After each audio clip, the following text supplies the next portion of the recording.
Gaurav, as we've sort of, worked through all of these examples, understood the hiring, the team aspect, we've understood, the maturity aspect of these things, right? Of how you sort of own up to being a good leader. What are your, these learnings that you've now taken? How are you applying them to building ventures and mentoring founders at 2070 Health, right?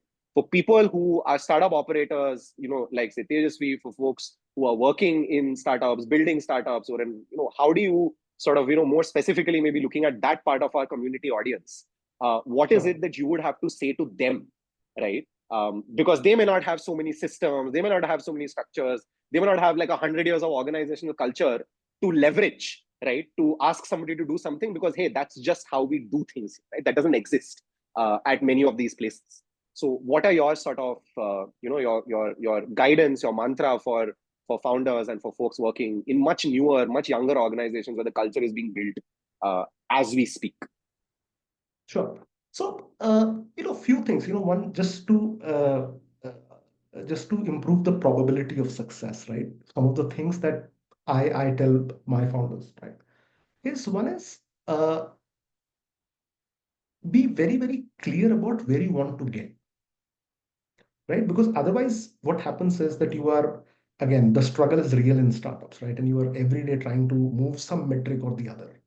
And over time, you simply forget, that what is the overall objective, why we started it, why we are doing it, and you just start going through the motions, and it just becomes very, you start feeling the weight on your shoulders, right? But what keeps you going is, have you really thought through in a very, very unconstrained manner, right? Because your resources might be limited, but your thinking need not be, right? So how can you think in a very, very unconstrained manner in terms of where do you want to get to? Because, I have realized that your ambition is eventually going to translate into reality, and the higher you can aim, the farther you will go, you know and that's the only difference that I have seen between people with reasonable success and people with outstanding success. It is just the amount of ambition and drive they have, and the kind of goals that they set for themselves, right? So set very, very lofty, clear goals, but make sure that every step you are taking is very firm, right? So don't dabble in 20 things. There is always this, fatal attraction towards, okay, let's be opportunists, let's do this, let's do that, let's do five things, something will stick. It doesn't happen that way, unfortunately, right? You just have to commit to a path, be very sure of that path, right? And just walk steadily on it, right? And hopefully things will work out well, right? So it's important that you do it in a firm footing. Uh, make sure that you are fit at every point in time. Very clear eye on cash, very clear eye on unit economics. You really don't need to grow for the sake of growing. You know, growing for the sake of growing is cancer. You don't need to get that disease, right? Remain small till the time you have figured out what needs to be done. So, fitness first, velocity and scale later, right? And both this speed is very, very important, right? To everything you do. But as you know, speed and velocity are two completely different things, right? So focus on velocity, right?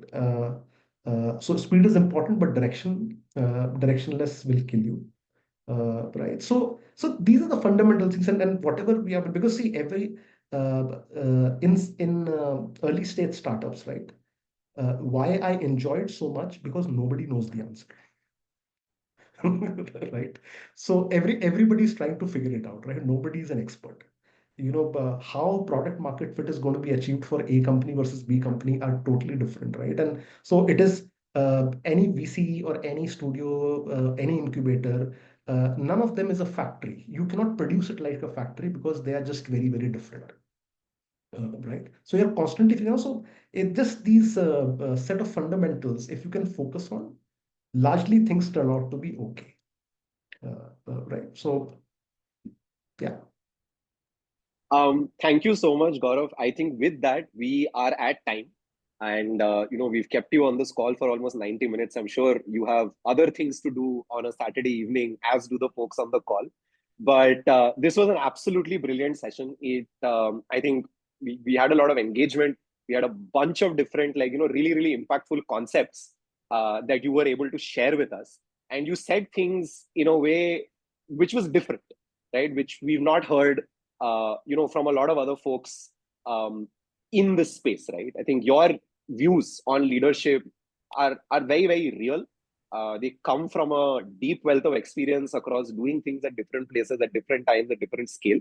And it was honestly a privilege for us to be able to have this conversation and to get your unfiltered and candid opinions and perspectives on how to do some of these things.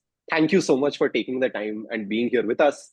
And thank you everyone who was here on the call, who engaged, who participated, who listened, for giving your time to make this session successful. No, thank you so much, guys. Thank you so much. Privilege again, to be sharing these. I won't say insights, but something that I have learned, and there's clearly, as I always say, that it's uh, uh, business is done at two levels, right? There is a chess level and there is Mario level. Right? Chess is where you are thinking and Mario where you are playing, right? And as you sort of move up the ladder, you unfortunately move more from Mario, which is more fun, to chess, which is very consuming, but adds a lot of value, right? And businesses, sometimes people feel that operations can be repetitive, and people, I get bored. But I think if you really care about a business, right, there you can never get bored because there is no perfect business. If you care deeply, you will always find ways of improving it, right? And something that I've again learned from experience, right, that and especially being a parent, that there are kids and there are dogs, right? Kids grow up, right, and they become independent, and they move on with life. Business are like dogs, right? You think that they are doing okay, but leave them alone for 2 days, okay, and something bad will happen, right? So it doesn't matter how big the business is, whether it's a Shih Tzu or it's a, German Shepherd, right? You have to care, till the time the business is alive. No business of any scale can be left on its own at any point in time.